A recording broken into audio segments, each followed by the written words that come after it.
She gave him a look of the most intense admiration, and he thought it was because he had run away, but it was really because he knew fairies. Wendy had lived such a home life that to know fairies struck her as quite delightful. She poured out questions about them, to his surprise, for they were rather a nuisance to him, getting in his way and so on, and indeed he sometimes had to give them a hiding. Still, he liked them on the whole, and he told her about the beginning of fairies.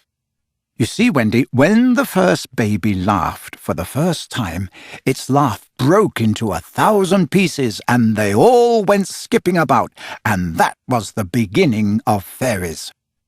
Tedious talk this, but being a stay-at-home, she liked it.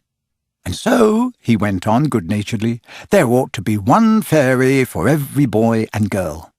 Ought to be? Isn't there?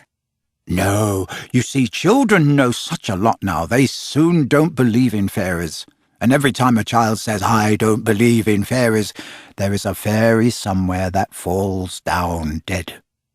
Really, he thought they had now talked enough about fairies, and it struck him that Tinker Bell was keeping very quiet. I can't think where she has gone to, he said, rising, and he called Tink by name. Wendy's heart went flutter with a sudden thrill. Peter, she cried, clutching him, you don't mean to tell me that there is a fairy in this room? She was here just now, he said a little impatiently. You don't hear her, do you? And they both listened. The only sound I hear, said Wendy, is like a tinkle of bells. Well, that's Tink. That's the fairy language. I think I hear her too. The sound came from the chest of drawers, and Peter made a merry face. No one could ever look quite so merry as Peter, and the loveliest of gurgles was his laugh. He had his first laugh still. Wendy, he whispered gleefully, I do believe I shut her up in the drawer. He let poor Tink out of the drawer, and she flew about the nursery, screaming with fury. You shouldn't say such things, Peter retorted.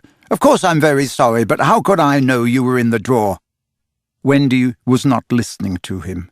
Oh, Peter, she cried, if she would only stand still and let me see her.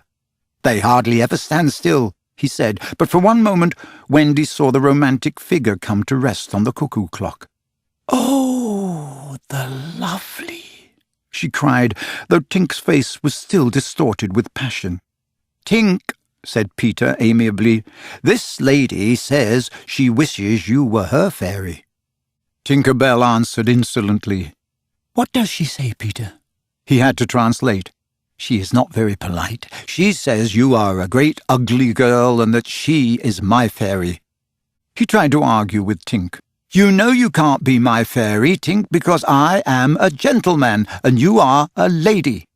To this, Tink replied in these words, You silly ass, and disappeared into the bathroom.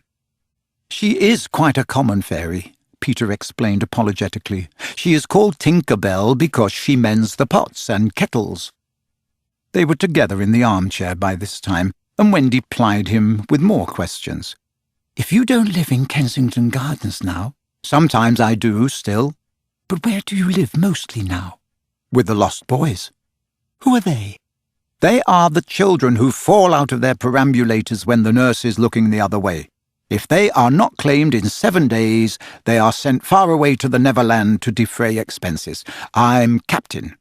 What fun it must be. Yes, said cunning Peter, but we are rather lonely. You see, we have no female companionship. Are none of the others girls? Oh, no. Girls, you know, are much too clever to fall out of their prams. This flattered Wendy immensely.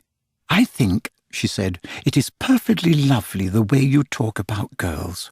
John there just despises us.